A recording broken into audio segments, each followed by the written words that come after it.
Hello and welcome to another episode of Nightcap with Nightcat, the kitsch-minded show where we talk about toys, boys, and life's other joys. I am your host, Nightcat. Thank you so much for watching episode 25. Do you like my new shirt? This is my summer wardrobe purchase, one of them so far. I love this thing. It's more a blouse than a shirt, quite frankly. It's serving like your mom just went to Chico's realness, honey. I love it. This thing is so light, and I sweat like a monster. I sweat 24 hours a day, 7 days a week, even in air conditioning. With this, I am just free as a bird, honey. It is so breathable. It is my favorite thing. But that's probably not why you came. I just wanted to brag about my shirt. It's so nice. You probably showed up here for Wild Wednesday, right? You want to meet a critter. Well, let's do it. I got a critter for you right here in this box. Woohoo! Hello, gorgeous. Say hi to my friend Short Stack. Short Stack is a pancake tortoise. Now, obviously, we call them pancake tortoises because they're flat like pancakes. Also, they're delicious with butter and syrup. They come from Africa. Now, they have a flat shell, and believe it or not, they're kind of squishy. Their bottom shell, or the plastron, the bottom shell of a turtle or a tortoise is called the plastron. Their plastron is really squishy. And that is because their main defense is usually to hide instead of try to use their shell to defend themselves.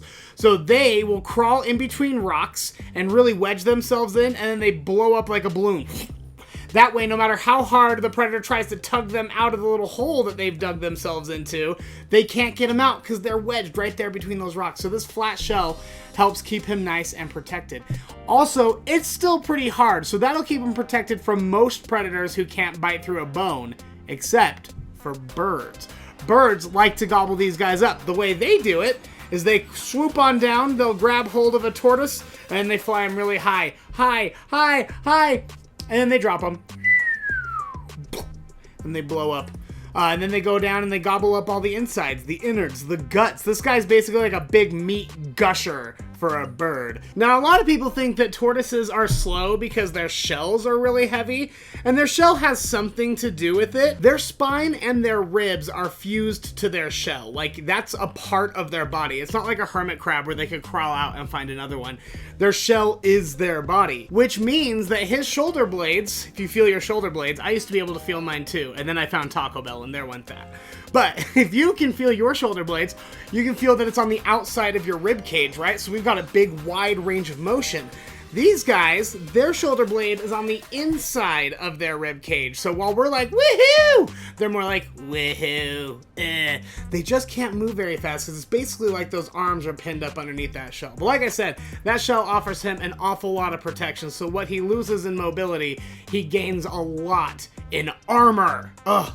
Just love these guys. Look at his little old man face. I just love his little old man face. He looks like my grandpa.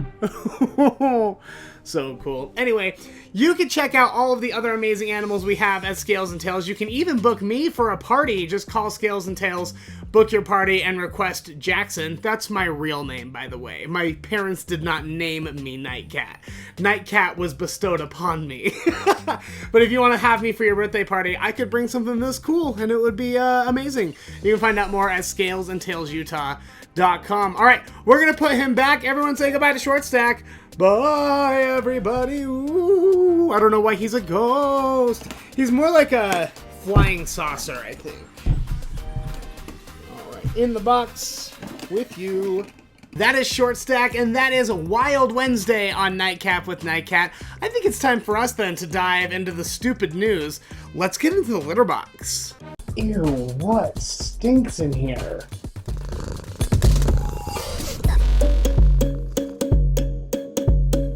The litter box is the part of the show where I dig through the stupid news and I bring you back only the best stuff. Now, normally it's fun, silly stuff, but we do have to start with something really important.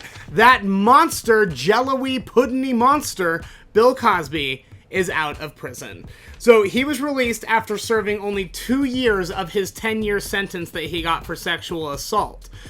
Here's what ended up happening. He appealed it all the way to the Pennsylvania Supreme Court. The Pennsylvania Supreme Court took a look at the case and they threw out his conviction, citing that apparently in 2005, the Montgomery County District Attorney told Bill Cosby that they weren't going to go after him for this crime. So basically, it was a gentleman's agreement. They didn't even put this, quote, deal on paper. It was just basically like, yeah, well, you know, you definitely did sexually assault that woman, but also you're the pudding guy, so I guess we won't put you in jail. So the DA throws out the case back in 2005. Well, when the case gets brought to appeal at the Pennsylvania Supreme Court, they say basically that Bill Cosby assumed he would never get charged for these crimes, so he said incriminating things in interviews, which were then used against him to convict him. I think it was 2 years ago, right? Yeah, 2 years ago. 2018 is when he got put in prison. So Bill Cosby is basically saying that because he assumed he was never going to get charged for that crime, he gave them incriminating details, which were then used against him in his 2018 trial, which, buddy, what a weak argument. Well, I know I did the thing, and I know I told you I did the thing, but you told me I wasn't gonna get in trouble if I told you I did the thing. I think that's the thing that's the most infuriating. The argument isn't even about whether or not he did it. He's absolutely saying that he did it, he just assumed he would never get in trouble for it. Oh, infuriating. Our law system is so broken. I can't handle it. All right, over to Maine. A man in Maine tried to pay his $200 bail with counterfeit bills. You can't make it up. So this guy, here's the craziest thing though. Police were dispatched to the reports of a stolen car, and while they were in the area, they stopped this guy who was just out for a walk. And they asked him some questions. They tried to determine whether or not he was involved with the car theft. Well, he was not involved with the car theft, but he did have an outstanding warrant for stealing from Walmart. So they took him to jail. He was just minding his own business. He didn't steal a car or nothing. He just stole something from Walmart a while ago, which, by the way, listen, I am a big believer in not snitching. If I see somebody stealing, I am going to turn the other cheek because guess what? I don't know what their situation is. And if they're stealing, especially things like formula or diapers or something, I'm going to shut my mouth and keep walking. Those people need it. I'm not going to tell them they can't have it. But here's what also I will say. Don't steal from Walmart. They prosecute to the fullest extent of the law, and they will put you in the little Walmart jail. They've got a closet. They will put you there until the authorities arrive. They'll basically put you under Walmart arrest, and they will put you in jail as soon as they can.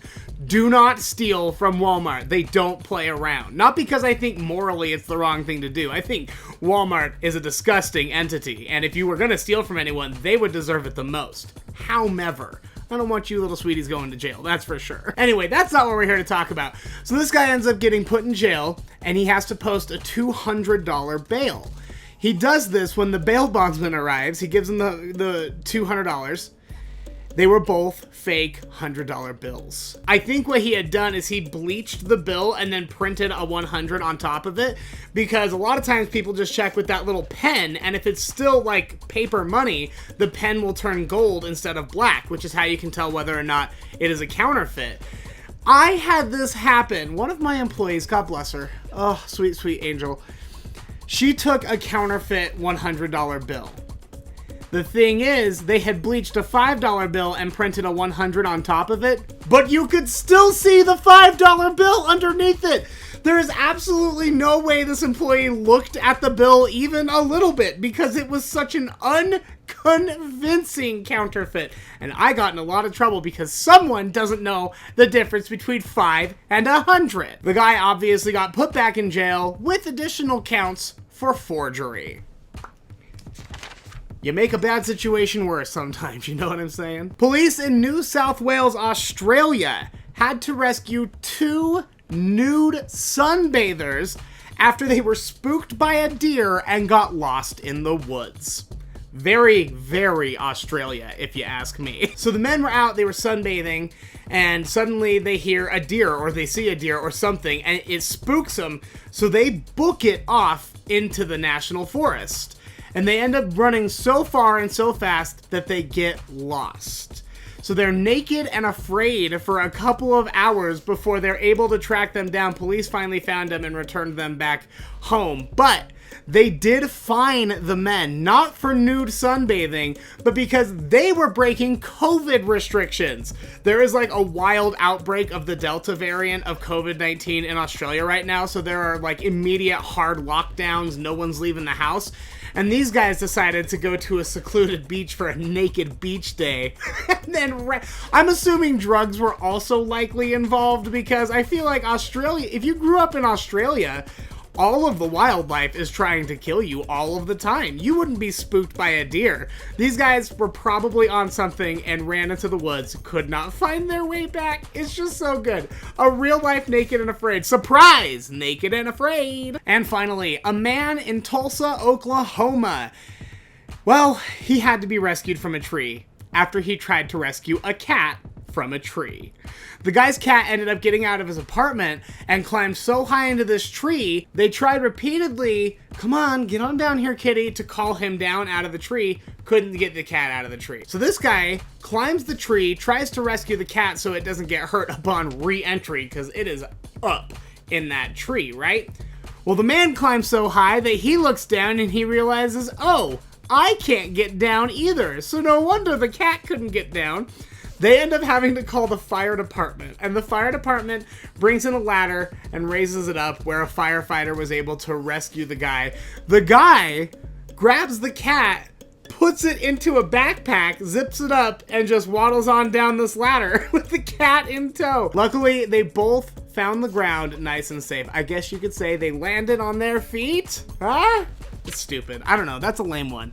I'm probably going to leave it in, but I don't feel good about it. And that is the litter box. I think it's time for us then to dive into toy collection with some sunken treasure. Sunken Treasure is the part of the show where I dig into the toy collection and I bring back something awesome for us to play with. This is the Harry Potter Chamber of Secrets Slime Chamber Playset. I have wanted this stupid thing for so long, because here's the thing, it's the lamest toy ever. It's so silly. Literally, it's just this snake, and you pour goo into his head, and he throws up goo onto your action figures. And of course, they have, let's see, 1, 2, 3, 4, 5, 6, 7 sold separately, obviously. 7 action figures sold separately. So it was a huge money grab, but it's one that I wanted for so long because it's ridiculous. So let's open her up. I went on vacation last week. That's why there wasn't a Nightcap with Nightcat. I went on vacation to Las Vegas, and there is like the best toy store ever on Fremont Street that has a ton of retro toys. I've been looking for this for a really long time, and they had it for a very reasonable price, and my roommate bought it for me because she's the best. Thank you, Veronica. Scissors. I shouldn't be left alone to do things. I'm a danger to myself and to others. Ah, some assembly required. Lame. Wherever, whenever, gonna be together. I have a chamber floor. Oh, that's cool. It's got all sorts of bones and dead animals on it. I think that's very fun. I like those little added details. Ah! Oh, look at the snake head. Oh my god, Jamie Lynn Spears, is that you?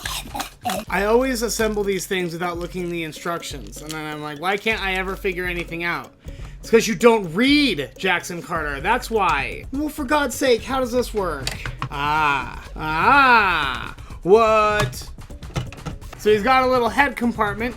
You port the goo in here, and then there's a lever back here that you go, and it makes those. He looks shocked, doesn't he? Did you know that red velvet cake is just chocolate cake with red food dye? Okay, so the slime, let's see when this came out. This is from 2001, so this slime is literally 20 years old. I don't know if it will be a slime shape, but I also can't imagine why it wouldn't be, right? Well, it's certainly, like, separated. It's very boogery, but I think if we work it through with our fingers, No, it's... Alright, hold on. What if we... The slime is too old. It's not gonna work. I thought, oh, I'll just pour the slime right into the snake's headpiece right here. Nope. Can't do that. But I think it... Alright, so here's the thing. I have the grip hook, but I refuse to open him because he's one of the best looking figures I still have on the card. That's what they call this, is the card. He's still on the card, and the plastic is in pristine condition, and I don't want to because he's the best. Look how silly. That's such a ridiculous toy. He even has a little cart to go down deep into Gringotts. But I do have another one of the 7 action figures already open. He came loose from a thrift store, so he's the one that we're going to sacrifice to the snake chamber. I'm going to at least give him a sword so he can try to defend himself, for crying out loud. We got our Harry in here. He's going to kill the basilisk, he thinks, until the basilisk slimes in. Oh no! Now he's just hanging out with a mouth of slime. Try this again. 3, 2, 1. Oh, got him! And that is how quickly the series would have ended. Book 2, Snake throws up on Harry. Roll credits. It's just the most ridiculous toy. I love it. I'm gonna have to play with it again when we have goo that hasn't turned into phlegm, just straight up a booger. This is 100% a booger. You can't convince me that it's anything else. So we'll get some actual, like, almost liquid slime that'll pour out like it's supposed to. But still, I mean, what an incredible toy. What a good find. Veronica, thank you so much for getting this for me and adding it to the collection of ridiculous, stupid, crazy toys that I love so much. That is another sunken treasure. Quickly, before we continue to Nightcat Classic Tales, I would like to ask you to join our Patreon. Patreon.com/NightCatShow. If you like what we're doing here with Nightcap with Nightcat, if you like the other Nightcat entertainment like the Nightcat Radio Podcast, the Curiosity Killed Nightcat True Crime Podcast, if you're enjoying the True Crime Tours, please consider donating either $3 or $5 a month to patreon.com/NightCatShow. It's the way that I'm continuing to do all of this crazy, ridiculous, fun stuff, and it's keeping me awash in Harry Potter toys.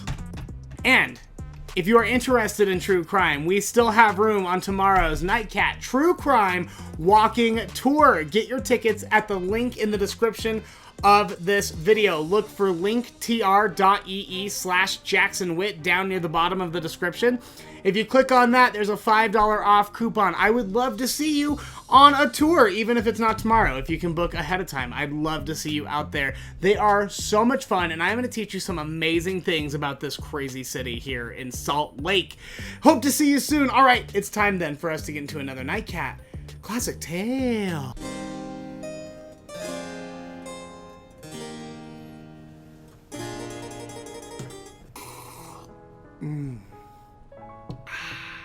Nightcat Classic Tales is the part of the show where I relive a past childhood experience for your entertainment. This one is one that blew my friggin' mind, and I'm sure it's gonna blow your friggin' mind too. I was 16 years old. It's important for you to understand that I was driving age before I found this out. I was so excited because I got the T-Mobile Sidekick phone. And long before the smartphone, the T-Mobile Sidekick was where it was at. You flip the little screen and boom, you got a full QWERTY keyboard, honey. No more T9 for me. I can type till my heart's content. It had a little scroll ball. You could load web pages. It would take like 10 years to load a page and it would cost your parents a fortune. I loved the Sidekick, so when I got one, I freaked out. I worked real hard all summer to get one. Finally bought it. I ran home to activate it, called T-Mobile, and they're like, we need the last 4 of your mom's social security number or else we can't do any of this because you're not on the account. I go, ugh, fine. So I'm digging through our drawer, and I'm sure many of you also have this drawer in your house. It is just the drawer where there's a pile of important papers. There's no rhyme or reason to it. There's no, like, filing system. It's just you pull the whole wad of papers out and you dig for the one that you need. So it's birth certificates, social security cards, vaccination records, everything. Even some family pictures that sneak their way in there. So I get out the important family paper blob, and I'm digging, looking for my mom's social security card so I can activate my sidekick. And I come across this paper that says intent to adopt. And I was like, they better not be getting another one because I don't even like the ones they have, and maybe I'll just get emancipated. I think that'll be my course of action here. So I start reading it, and it said, oh gosh, what should his name be? Jeff Schmitty. Jeff Schmitty, the natural-born father of a male child born March 16th of 1991. And I go, hey, that's my birthday. But wait a minute. My dad's name isn't Jeff? Oh yeah. I found out by digging through the family paper wad that my dad was not my biological father, and I left my body. The woman on the phone with me is like, do you have it or not, ma'am? Because everyone thought I was a woman on the phone all the time. Do you have it or not, ma'am? Because there are other callers. And so I'm just like, my dad's not my dad! And I hung up on her because I wasn't putting up with her shenanigans anymore. Collect myself, take a big deep breath. I call my mom, who was at work and still had 4 hours of her shift. And then she had an 1.5 hour long ride home before we could discuss this. So she answers the phone, and I was like, Mom, who's Jeff? And her voice got real deep. She's like, ugh, can we talk about this when I get home? And I go, yeah, I guess. All dramatic, and I throw the phone and I lay down because I'm the main character no matter where I go. So my mom comes home, we load up my siblings in the car, we take them out to get ice cream, and we drop them back off the house. We drive off alone. And the other two don't care where we're at because they have ice cream. They couldn't care less about who we are or what we were up to. My mom was like, okay, are you ready to hear this story? And I go, yeah, I guess. So what you need to know is that my mom got pregnant with me when she was 16, and she had me when she was 17. So I was an accident. She likes to say, I was a miracle. I was put in her life to blah, blah, blah. I know I was an accident. I was a teenage accident, and I am fine with that. Well, she says, well, I was dating this guy, Jeff, for a few months, and things were fine. And then this woman came from out of nowhere. No one knew her in town. I'm from a really small town, so to not know someone is actually really, it perks the ears up a little bit. Everyone's like, huh? Who's that? And I guess this woman jumped out in front of my mom's car and said, hey, I hear you've been messing around with my man Jeff. Do it again and I'll slit your throat. And my mom was like, well, no man is worth getting my throat cut, so peace out. A couple months later, she finds out she's pregnant. Hi, that's me. So she finds out she's pregnant. She decides to go through with the pregnancy and have me before she tells Jeff anything. By this point, my dad, who raised me, is in the picture, and he raises me pretty much my entire life. I didn't know until I was 16 that he was not my biological father. That's how long he's been in the picture. And my mom basically just said, we tried to reconcile, but we had to move. And it was one of those situations where if he didn't pay the child support, it was going to be hard to get you back and forth to that town. So he went on down and he signed away his paternal rights. And I'm sorry we didn't tell you. You can totally hate us if you want to, but you already felt like such an outsider at school. I didn't want you to feel like an outsider at home, at the only place where you felt safe. So I'm just crying at this point, sobbing. I'm like, I don't hate you. Because the reality is that I grew up with two parents who loved me and took great care of me, did everything they could to take care of their family. And not a lot of people get to say that. So even if my dad isn't biologically my dad, he's still my freaking dad, okay?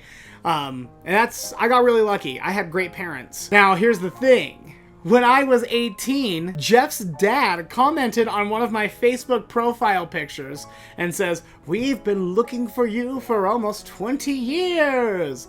The appropriate place to be like, hi, I'm from your estranged family. Nice to meet you. Old people don't know how to use Facebook. So then one of my biological dad's brothers, my uncle, he's the coolest. He reaches out to me and goes, sorry about that. He doesn't really know how to use Facebook. Anyway, I'm your uncle. This is the rundown of the family. And I've got to meet them. They are just the loveliest people. And now I'm lucky enough to say that I am part of 3 really awesome families.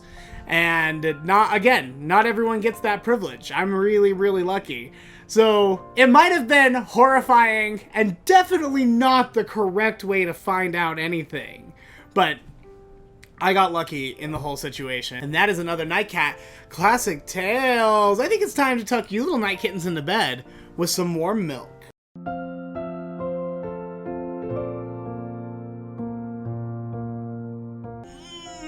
Warm milk, good news stories to help you get to sleep. Now, I didn't realize this until I went to record Warm Milk, but I told you my warm milk in the litter box. It was gonna be that guy that had to get rescued by the fire department for trying to rescue a cat.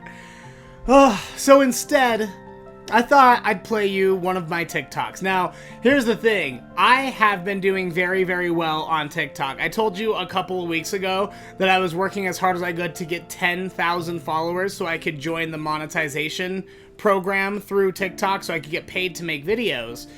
And I got 10,000 pretty immediately. I am now up to almost 63,000 followers on TikTok. It's been amazing. My handle's at Jackson Witt. Jackson with a C-K, W-H-I-T-T. It's also in the link tree in the description of this video if you want to go check out some of my videos.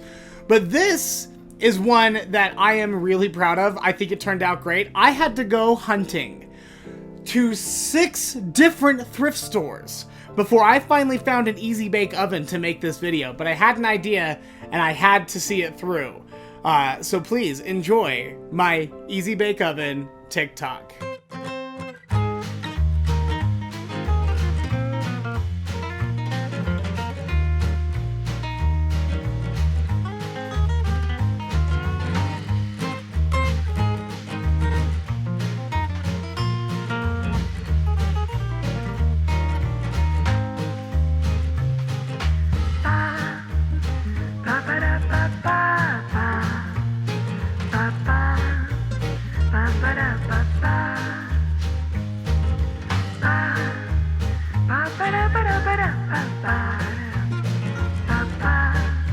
FreeBritney girl, ooh!